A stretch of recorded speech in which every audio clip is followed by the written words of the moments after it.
Բարև ձեզ սիրելի հեռուստադիտողներ, Civic-ը տեսակապի միջոցով զրուցելու է Չեխիայում բնակվող տնտեսագետ, քաղաքական վերլուծաբան Բագրատ Առաքելյանի հետ։ Բարև ձեզ, պարոն Առաքելյան, շնորհակալություն մեզ միանալու համար։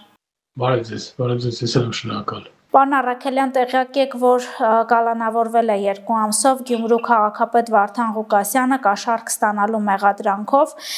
եւ երեկվանից շատ մեծ աղմուկ է քաղաքական դաշտում, թե իշխանությունները ճնշում են այլախոհներին, ճնշում են ընդդիմադիր համայնքի ղեկավարներին։ Կուզեի ձեր դիտարկումները լսել սրա շուրջ, հատկապես հաշվի առնելով թե իր նախկին գործունեությունը եւ թե այս ընթացքում արված հայտարարությունները։ Գիտեք, շատ հետաքրքիր անձնավորություն է Վարդան Ղուկասյանը եւ գյումրեցիները իրան շատ լավ ճանաչում են շատերը։ Գյումրում չկա, չգիտեմ, բազմաթիվ շինություններ կան, Գյումրում բազմաթիվ ինչ-որ բիզնես օբյեկտներ կան,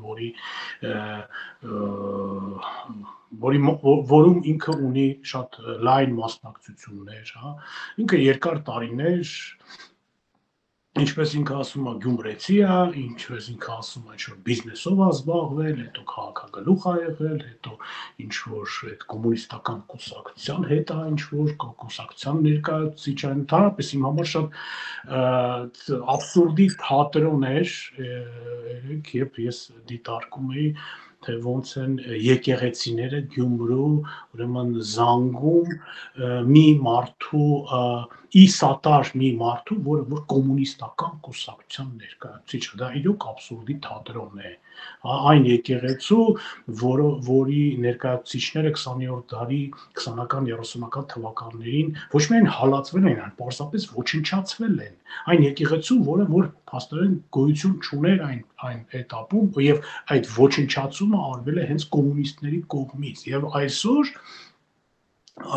իրենք ուրեմն զանգում են զանգերը, որ տարան մեր ընկերոջը,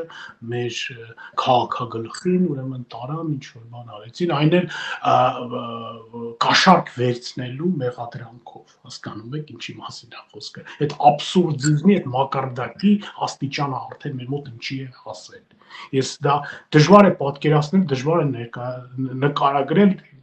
գլխում, թե ինչ մակարդակ ունեն այն մարդիկ, որոնք որ նման գործողություններ են անում եւ ես չգիտեմ մի կողմից շատ ուրախ եմ նրան, որ վերջնականապես այդ մարդուն, որ բավականին լուրջ քրեական ճանապարհ է անցել, որը որ չի թաքցրել երբեք այդ իր քրեական անցած ճանապարհի մասին, որը որ ժողովրդի հետ կարող է շփվել եւ լրագրողների հետ կարող է շփվել գողական ժարգոնով, եւ ոչ մի խնդիր չունենալով ինչ որ գողական ժարգոնի ինչ որ տարբեր բառեր օգտագործելով։ Ես զարմանում եմ մենակ այն բանի վրա, թե ինչպես են մեր համաքաղաքացիները, մեր գյումրեցիները սիրած ընդհանրապես այդ մարդուն ընտրել եւ այն որ իրան ընտրել են, դա եւս մեկ անգամ հաստատում է այն փաստը, որ ընտրությունները Հայաստանում ազատ են, դա ուրախացնող փաստ է, բայց տխուր փաստը նրանում է, որ իրեն այդ քանակության մարդիկ ձայն են տվել այն մարդուն, որը որ հայտնի էր, ախր ինքը նոր ինչ-որ ծնված մի երևույթ չէր, դա հայտնի մարդ էր, քաղաքում հայտնի էր իր տարբեր անցյալ կյանքով եւ արի ու տես, որ մեր գյումրեցիները վերցրեցին ու այդ նման մարդուն ընտրեցին իբրև քաղաքագլուխ, ինչի համար, որպեսզի ինքը շարունակի իր գործունեությունը, ինչը եւ հաստատվեց, ինքը փորձեց նույնիսկ այս պայմաններում, նոր իշխանությունների պայմաններում, ինքը փորձեց շարունակի այն ադատներով, որով որ ինքը աշխատել է մինչեւ այսօր, հա, Գյումրու կեսը որտեղից է ինքը վաստակել ամեն երկրորդ չենքը իրան է պատկանում, բառացիորեն, հա, տենց չեմ ասում, բայց ահագին անշարժ գույք ունի, ահագին ինչ-որ հնարավորություններ ունի, ես զարմանում եմ ոնց է դա ընդհանրապես տեղի ունեցել եւ այն փաստը, որ այսօր ինչ որ շարժ է տեղի ունեցել եւ վերջի վերջո մեր պետական օրգանները զբաղվել են կոնկրետ իր գործով, դա ուրախալի փաստ է։ Բազմաթիվ ուրիշ մարդիկ կան, որի գործով այսօր օր առաջ, ժամ առաջ պետք է էլի զբաղվեն ու այդ գործը պետք է արվի։ Իսկ ինչ կասեք օրինակ այն ուժերի մասին, ովքեր Երևանից հայտարարության հետևից են տարածում, սատարում են Վարդան Ղուկասյանին, աջակցություն են հայտնում, համարում են, որ ինքը բռնաճնշումների է ենթարկվում, որ սա քաղաքական հետապնդում է, այդպիսիք մի կուսակցություն չի, շատ են։ Մեր ձևով շարժումը, Հայաստան խմբակցությունը, ինչ կասեք օրինակ այդ ուժերի մասին, որոնց համար փաստորեն ձայնագրությունը ոչինչ է, քաղաքապետարանի շենքի ներսում նստելու կաշառք պահանջելը ոչինչ է, բայց այ Վարդան Ղուկասյանի նման մարդուն օրինակ, որ կալանավորում են 2 ամսով, այ դա արդեն հանցագործություն է ու քաղաքական հետապնդում։ Ես կասեմ այն բանը, որ այդ շարժումներով եւ այդ կազմակերպություններով էլ է պետք զբաղվել, քանի որ արդեն գոյություն ունեն ապացույցներ եւ կոնկրետ տվյալներ, որ այդ կազմակերպության տարբեր ներկայացուցիչները խախտել են Հայաստանի Հանրապետության քրեական օրենսգիրքը։ Մենք բոլորս լսեցինք այս վերջերս այն ձայնագրությունները, որտեղ որ մարդկանց էին վարձում, ինչպես էին մարդկանց վարձում, ինչ-որ կոնկրետ սակագներով, որպեսզի իրենք մասնակցեն Սամվել Կարապետյանի ուրեմն այդ միջոցառմանը, նվիրված այդ ուրեմն կալանքի տակ գտնվելու եւ այլն, իսատար իբրև թե, եւ մենք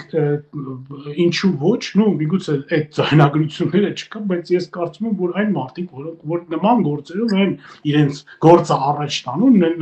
նման գործողություններով են իրենց գործը առաջ տանում, բնականաբար իրենց այսօրվա այս բողոքներն էլ բանել են, դա անվճար հո չի։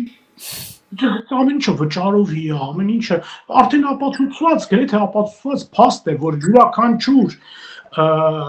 ցուցարարը, որը որ մասնակցում է նման ինչ-որ հավաքների,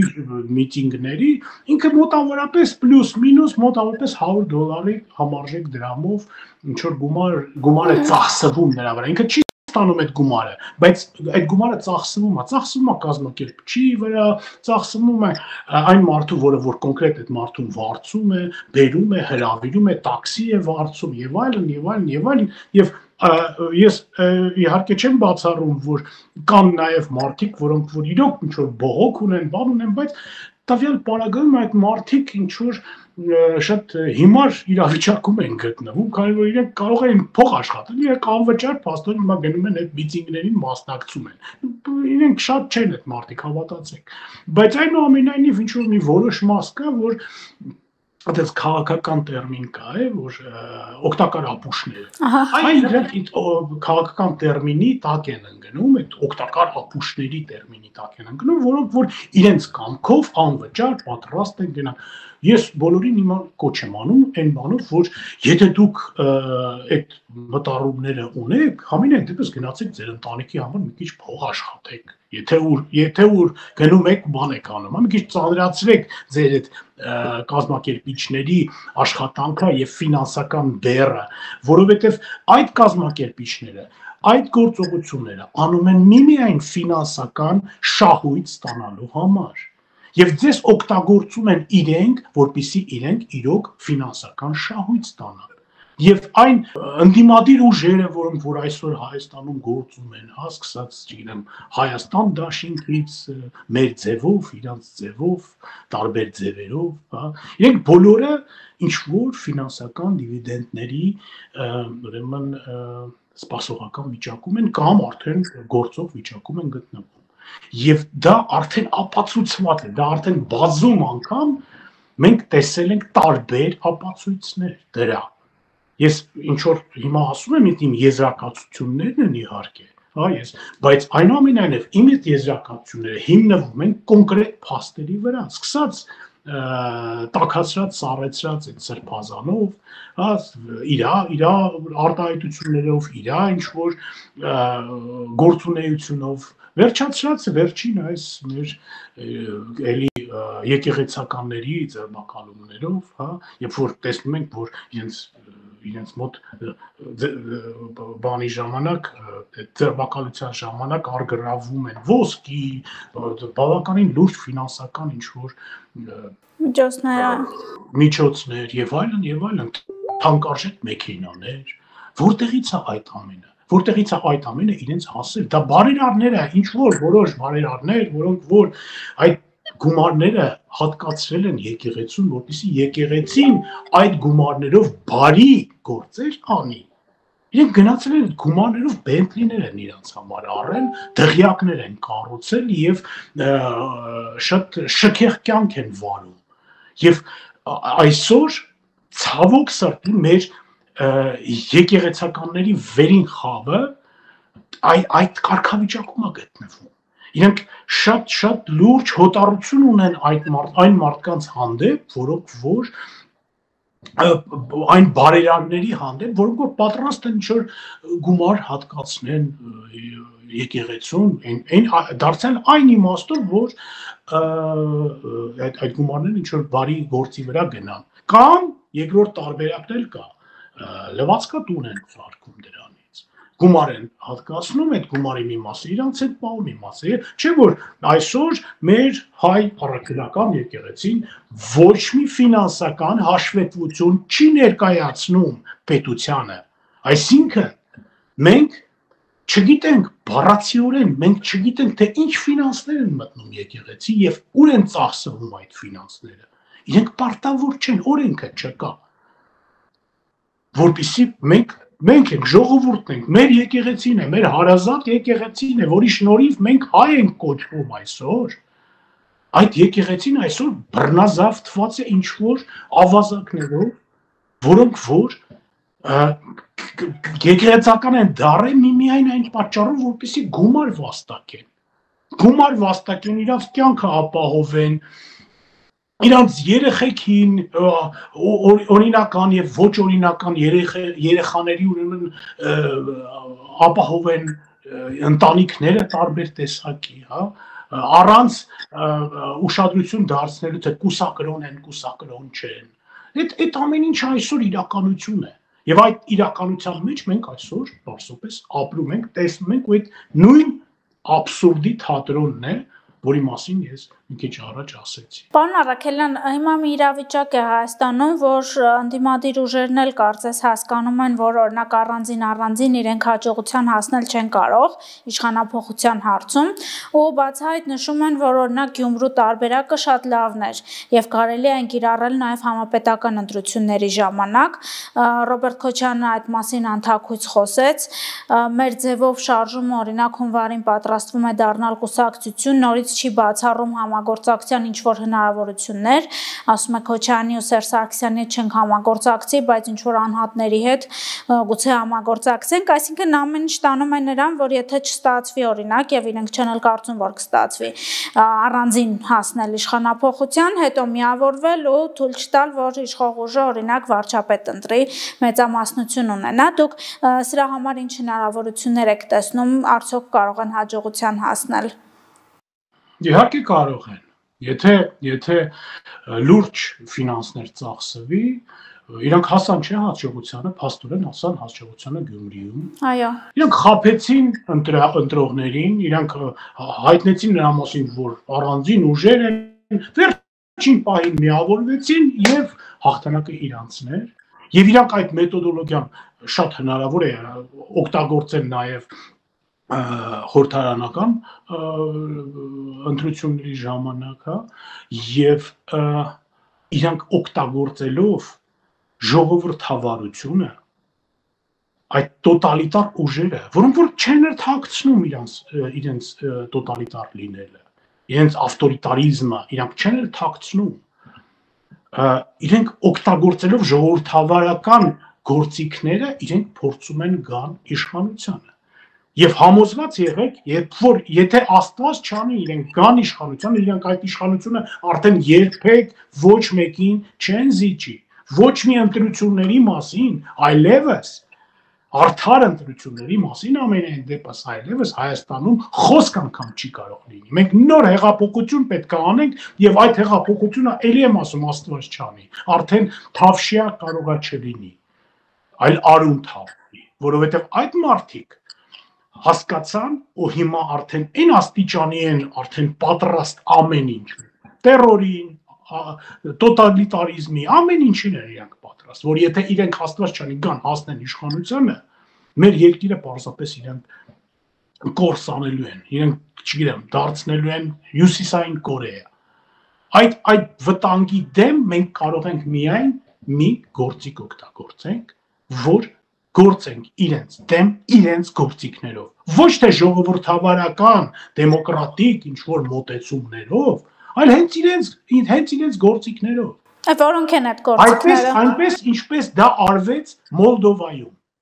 Մենք բոլորս տեսանք Վրաստանում ինչ հետևանքներ դա ունեցավ, երբ որ Սաակաշվիլին պարտվեց, իրոք պարտություն կրեց Իվանիշվիլից, որը որ մի քանի միլիարդ դոլարներով եկավ Վրաստան եւ այստեղ այնտեղ բոլորին կաշառում էր, բոլորին ծպնում էր այդ գումարները, թատրոններ էր ֆինանսավորում, մարդկանց էր, ուրեմն ապառիկներ էր փակում եւ այլն եւ վերջո հասավ իր նպատակին, ինքը եկավ իշխանությանը եւ Սաակաշվիլին լինելով ժողովրդավար լիդեր, ինքը պարզապես շնորհավորեց եւ ճանաչեց իր պարտությունը։ Եվ հիմա որտեղ է գտնվում եւ ինչ վիճակում է գտնվում այսօր Վրաստանը։ Եթե մենք իսկ Մոլդովան իրենք հասկացան այդ բանը, իրենք հասկացան եւ Կայա Կալասը Մոլդովայի նախագահը, իրենք կարողացան դրա դեմը առնել։ Եվ նույն քայլերը պետք է ձեռնարկվեն եւ որոշ չափով ի ուրախություն կոնկրետ ինձ ձեռնարկվում են Հայաստանում։ Քանի որ այլ մեթոդոլոգիա գոյություն չունի այդ մարդկանց այդ ուժերի հետ պայքարի ուրիշ մեթոդոլոգիա ես չեմ ճանաչում։ Իրենք էլ կարծես վախենում են այդ մոլդովական սցենարից, անընդհատ այդ մասին խոսում են, Քոչարյանն ասաց, որ իշխանությունը գնալու այդ սցենարով, Նարեկ Կարապետյանն էլ իր հարցազրույցում նշեց, որ կարծես այդպիսի մտավախություններ նաև իրանք ունեն, եւ ձեր կարծիքով օրինակ իշխանությունը կարող է էլ ավելի կոշտացնել իր մեթոդները 26-ին ընդառաջ այս առումով կա դրա անհրաժեշտություն։ Ու ճիշտ կանի որ կկոշտացվի, որովհետև դա քաղցկեղ է մեր երկրի, մեր ժողովրդի մարմնի վրա։ Այդ քաղցկեղը կներեք, երբ որ վիրահատություն է տեղի ունենում, բժիշկը ինչ է անում։ Ինքը հեռացնում է ուռուցքը եւ ուռուցքի հետ միասին միգուցե ինքը ստիպված է ինչ որ ուրիշ վնասել պատճառել օրգանիզմին, այն բանը, որ հետո այդ օրգանիզմը կապաքինվի եւ կնորմալիզացվի։ Այլապես ինքը բարձրապես այդ օրգանիզմը կարող է վախճանվել, մահանալ։ Եվ ընտրություն այդ տվյալ պարագայում ընտրություն բարձրապես չկա։ Այն նույն վիճակում մենք գտնվում ենք այսօր։ Մենք ընտրություն բարձրապես չունենք։ Եթե մենք ուզում ենք ինչ որ ապագա ունենալ, ընդհանրապես գոյություն ունենալ իբրև պետություն, ազգ, ժողովուրդ, մշակույթ, եթե մենք այդ նկատառումները ունենք, ապա մենք այսօր պետք է կոշտ եւ կոնկրետ ձևի գործենք, որպեսզի մենք կարողանանք պաշտպանել մեր ժողովրդավարությունը։ Բայց պարոն Առաքելյան, տեսեք, մյուս կողմից երբ այդ մեթոդները կիրառվում են, մարդիկ համարվում են գործ տվող։ Օրինակ կա բացահայտ ինչ-որ մի դեպք, հաղորդում է ներկայացվել հանցագործության մասին, որ եկեղեցականներին ստիպել են մասնակցել հանրահավաքների ընդդեմ իշխանության, այդ մարդն է համարվում գործ տվող։ Երևույթը ոչինչ, բայց մարդը գործ տվող է։ Մյուս դեպք, օրինակ, երբ եկեղեցականներին գաղտնալսել են, նորից նշվում է, որ կաթողիկոսը ստիպում է ընտանիքով գնան մասնակցեն ցույցերին, երևույթը ոչինչ, գաղտնալսման մասին են խոսում, թե վայ ինչ են գաղտնալսել, ինչ են հրապարակել։ Ընդ որում այդ մի հոգևորական այսօր նաև կարգալույծ արվեց Գարեգին II կողմից Տեր Արամի մասին է խոսքը։ Մյուսը Վարդան Ղուկասյանը հիմա քաղբանտարկյալ կհռչակեն, համոզված եմ հələ դրան չի հասել, բայց մի քանի օր երևի ժամանակ կպահանջվի դրա համար։ Ինչ անել, որ այս երևույթի դեմ պայքարել, որ եթե մարդ ինչ որ հանցագործություն է անում, պատասխանատվության ենթարկվի, ոչ թե հաղորդում ներկայացվողը համարվի գործ տվող։ Գիտեք, գործ տվող տերմինը դա կրիմինալ աշխարհի տերմինոլոգիա է։ եւ նորմալ միջավայրում, նորմալ հասարակության մեջ նման հասկացողություն չկա։ Ինչ է նշանակում գործ տվող։ Այսինքն, երբ որ մարդ տեսնում է, որ տեղի ունենում հանցագործություն, կներեք, ես Չեխիայում եմ ապրում, Եվրոպայում եմ ապրում, այստեղ տենց հասկացողություններ չկա գործ տվող։ Եթե ես տեսնեմ, որ փողոցում ինչ որ հանցագործություն է տեղի ունենում, առաջինը ինչ ես կանեմ, ես կզանգահարեմ բնականաբար ոստիկանություն։ Ես կհազանգեմ, կասեմ, որ այո, փողոցում, չգիտեմ, հանցագործություն է տեղի ունենում, դա նորմալ է։ Մարդիկ այստեղ վստահում են ոստիկանությանը, որովհետև ոստիկանությունը այստեղ Եվրոպայում գործում է իշա հասարակությանը։ Մեքենաների վրա էլ է գրած պաշտպանել եւ այլն։ Ուզում ասեմ, որ դա նորմալ երևույթ է, եթե հասարակությունը առողջ է, եթե համակարգը առողջ է, ոչ մի գործ տալու մասին ընդհանրապես, հա, տենց այդ գողական տերմինների մասին խոսք անգամ չի կարող լինել։ Եթե դու վստահում ես ոստիկանությանը, եթե դու վստահություն ունես քո պետությանը իբրև համակարգ, հա, եթե դու վստահում ես եւ համոզված ես նրա մեջ, որ անկախ նրանից թե քո ընտրյալին են ընտրել, թե քո ընտրյալին չեն ընտրել, բայց արդար ընտրություններ են տեղի ունեցել։ Եթե դու դրա մեջ վստահ ես, այսինքն ժողովրդավարություն է դիրում երկրում,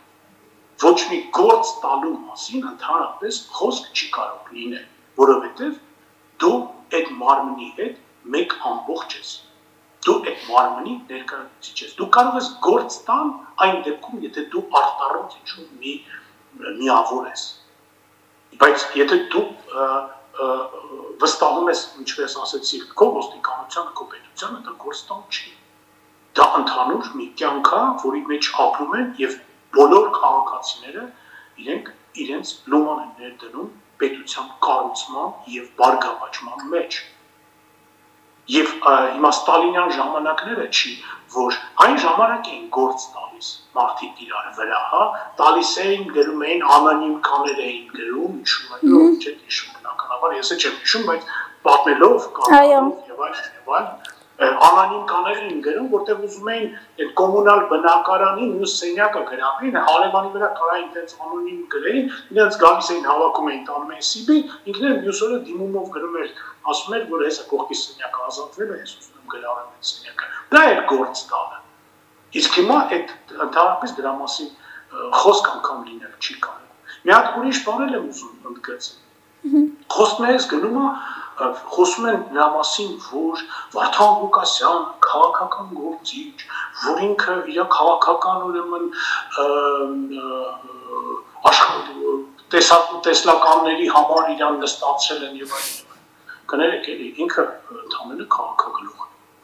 քաղաքապետ է։ Քաղաքապետը ինչով պետք է զբաղվի։ Գյուղապետը, քաղաքապետը։ Ինչով պետք է քաղաքի տեսքով, քաղաքի խնդիրներով։ Պետք է զբաղվի կոմունալ այո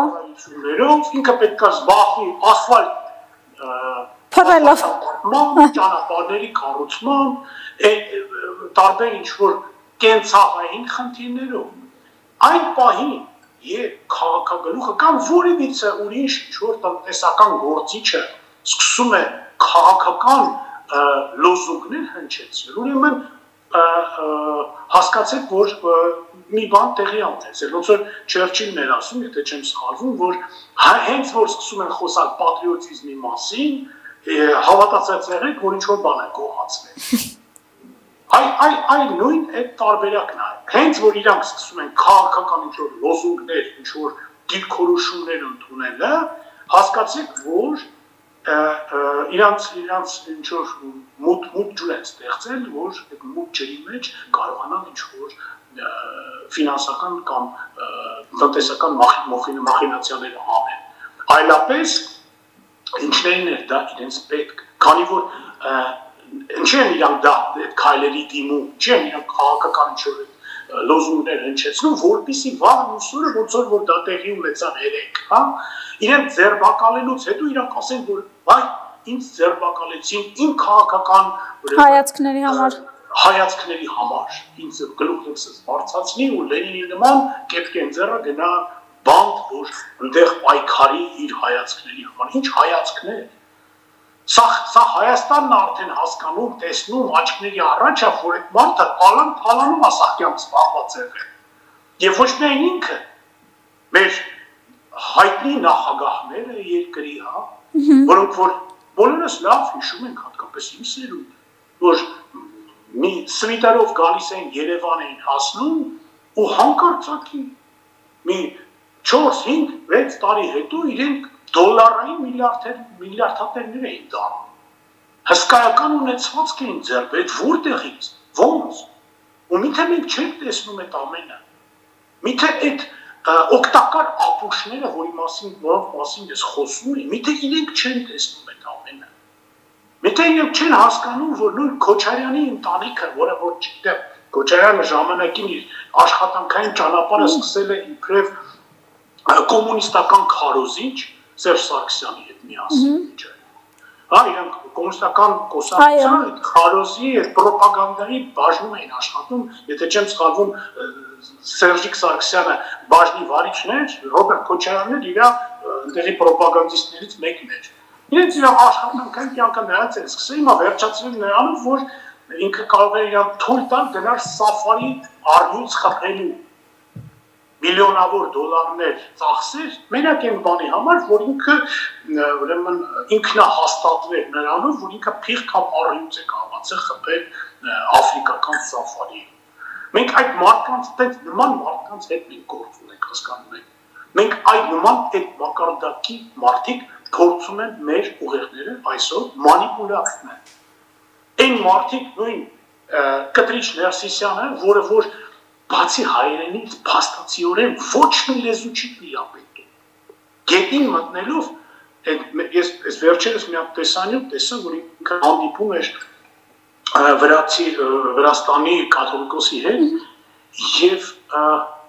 հերիք չի ինքը չի տիրապետում այդ ռուսերենը, որ խոսա։ Ես անգլերենի մասին արդեն չեմ ասում, բայց ռուսերենը Այն երկիրը, որ պարտադիր էր այդ լեզուն իմանալ, նա փողոցում Երևանի փողոցների յուրաքանչյուր հետիոտի կանգնացեք, ինքը երկու լեզու լավ տիրապետում է, եթե ոչ 3։ Երիտասարդ լինի 3 լեզու է տիրապետում։ Բայց մեր կաթոլիկոսը նույնիսկ այդ երկրորդ լեզուն չունի, ու հերիք չունի, լավ չունես, չգիտես, չես սովորել, տենց է ստացվել, ճեմարանում ռուսերեն չեն դասավանդել, քեզ ասենք, կամ անգլերեն։ Բայց դու մի ցույց տուր այդ քո չգիտությունը, մի փորձի այդ լեզվով ինչ-որ ելույթներ ունենալ, մի ցույց տուր քո տկարությունը։ Գիտեք, ես որոշ ժամանակ նույնիսկ Միացյալ Նահանգներում աշխատել եմ, եւ իմ անգլերենի իմացությունը բավականին համեստ է։ Անգլերեն ես հասկանում եմ, խոսում եմ, կարող եմ ֆիլմեր նույնիսկ նայել եւ այլն, բայց ես ինձ երբեք Կենց այն մակարդակին ես կարող եմ շփվել անգլերենի, բայց ես երբեք որևիցե օֆիցիալ հանդիպման ժամանակ ինձ թույլ չեմ տա անգլերեն գրեթե մի խոսք արտահայտել կամ ինչ-որ մի մեծ նախադասություն, որտեղ ես համոզված չեմ, որ ես կարող եմ սխալ չանեմ։ Ես հասարակ մահկանացու եմ, ես կաթողիկոս չեմ, ոչ էլ երկիր եմ ներկայացնում բարձր աստիճանով, բայց այնուամենայնիվ ես գտնում եմ, որ Եթե այդ հնարավորությունը կա, ես ավելի լավ խոսամ իմ լեզվով եւ թող թարգմանիչը ավելի կոռեկտ ձևով թարգմանի, քան թե ես ծիծաղ առաջացնում։ Խայտարակլեն։ Սխալ բառեր եմ արտասանում եւ սխալ տեղ եմ օգտագործում եւ կարող եմ նմանվել մի հատ ինչ-որ բանի։ Ռուսերենը իմ մոտ խնդիր չկա, ռուսերեն ես կարող եմ նույնիսկ դասավանդել, տենց աստվածել կյանքը։ Չեխերենի հետ էլ իմ մոտ խնդիր չկա։ Բայց անգլերենը ես զգում եմ, որ անգլերենը հիմա քիչ կարող է։ Դրա համար ավելի համեստ է պետք լինել։ Ուզում ասեմ այդ մարդկանց մակարդակը նույնիսկ դրա իրանց խելքը չի հասնում։ Նման քայլեր չի կարելի անել։ Մեր եկեղեցի, մեր, չգիտեմ, նույն կաթոլիկոսի Կտրիչ Ներսիսյանի մակարդակը ես համոզվեցի վերջնականապես, երբ ես անցյալ տարի այցելեցի այդ վերանորոգումից հետո Մարտ Աճար, մամա ջան, իրանք բղծել են, Մարտ Աճարը բղծված վիճակում այն գտնվում, այդ Եվրորեմոնտը սուպերմարկետ են սարքել Մարտ Աճարից, այդ Եվրորեմոնտը իմ մարմարիա, որ պատմություն եմ տեսել սալիկները հավաքել Սա բուլդոզերով մաքրել են, բերել են նոր սալիկներ են փռել, պատերը Շուշա սվաղ են արել։ Մենակ են որտեղ որ պատերի վրա խաչեր կար կամ ինչ որ բան կար, այդ մասերն են։ Թողը մնացածը սա Շուշա սվաղը, այդ մարմարների վրա ուրեմն յուղաներկով ինչ որ նկարներ են նկարած։ Շատ գեղական կներեք արտահայտության խոսքս մեր սրբության մասին է, բայց գեղական մակարդակով դա ինչ որ վերանորոգում է արել իրանց խելքի, չհասկանալով որ իրանք ոչնչացրել են այդ եկեղեցու աուրան, այն եկեղեցու, որի մասին մենք միշտ խոսացել ենք, ասել ենք, նշել ենք, որ այդ եկեղեցին գործող ամենահին քրիստոնեական եկեղեցին է աշխարհում, եւ այսօր ամբողջ աշխարհից գալիս են մարդիկ, տուրիստները կամ տեսնում են, որ մտնում են հիպերմարկետ, թազա Շուշա սվաղով, նոր հռած մարմարով, ինչ-ինչ եկեղեցու մասին է խոսքը տարապես։ Ոչ մի հնության հոտել չի գալիս ընդդեմ ցանց։ Իսկ այդ եկեղեցուց ընդամենը 50 մետր այն կողմ գնանք Սիբիլանոց գերեզմանոցը, որը որ ես նկարները ունեմ, որը որ վերածվել է Սիբիլանոցի, այդ գերեզմանոցում թաղվել են արխիեպիսկոպոսներ, տարբեր ինչ-որ մեր անցյալում մեր եկեղեցին ներկայացնող անձնավորություններ, եւ այնտեղ ամեն ինչ գտնեք յուրաքանչյուր զիբիլ լցված։ Դա է մեր մակարդակը այսօր, այդ օրվան ենք մենք այսօր հասել։ Եվ մենք եթե այսօր չզբաղվենք մեր երկրի մաքրմամբ, մեր եկեղեցու մաքրմամբ, ապակա սերունդները մեզ պարզապես չեն ների։ Շնորհակալություն պարոն Առաքելյան, շատ հետաքրքիր զրույցի համար։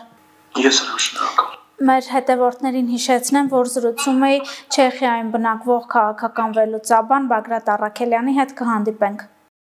Չմոռանաք հավանել տեսանյութը եւ բաժանորդագրվել Civic AM-ի YouTube-յան էջին։